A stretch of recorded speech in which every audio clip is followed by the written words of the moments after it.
جتنا زیادہ ہو سکے اتنا زیادہ ان علماء کے ساتھ رہ کر تعاون کرنے کی فکر کریں، اس لیے کہ ہر ایک کو تعاون کی ضرورت ہے۔ خود حضور پاک صلی اللہ علیہ وسلم کہتے تھے من ینصرنی من یعوینی حتی ابلغ رسالات ربی، کہ کون میرا سہارا بنیں گے، کون مجھے ٹھکانہ دیں گے تاکہ میں اللہ کے پیغام کو پہنچا سکوں۔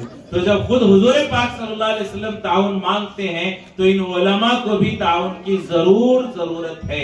لہذا آپ حضرات سے درخواست ہے زیادہ سے زیادہ جمعیت علماء کی اس جماعت کا ساتھ دیں، اور جب بھی ان کی طرف سے کوئی تقاضا آپ کے سامنے رکھا جائے تو اسے ضرور قبول کر کے اس میں ساتھ دے کر ان کی ہمت افزائی کرنے کی فکر کریں۔ اللہ آپ تمام کی شرکت کو قبول فرمائے۔ ماشاءاللہ بہت دیر سے آپ حضرات بیٹھے ہوئے، یقیناً جو ہے بہت لمبا وقت ہو گیا، بات کرنے کا بھی ارادہ نہیں تھا، لیکن آپ حضرات کا سکون اور آپ حضرات کا اطمینان دے کر 2-4 منٹ زائد بات کی گئی۔ اللہ جو کچھ کہا گیا سنا گیا اس پر عمل کرنے کی توفیق نصیب فرمائے۔ اللہ آج کے ہمارے اس جلسے کو کامیاب فرمائے، حاسدوں کے حسد سے، بد نظروں کی بد نظری سے، فتنوں کے فتنے سے، شر پسندوں کے شر سے، جادوگروں کے جادو سے، دوستی کی شکل میں دشمنی کرنے والوں سے، ہر ایک سے اللہ اس مکتب میں پڑھنے والے، پڑھانے والے، محلے والے، جمعیت کے ذمہ دار تمام لوگوں کی اللہ حفاظت فرمائے۔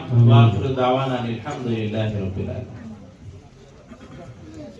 محلے کے ذمہ داروں کی طرف سے یہ جو رائے تھی کہ ہمارے اس جلسے میں حضرت کو لایا جائے،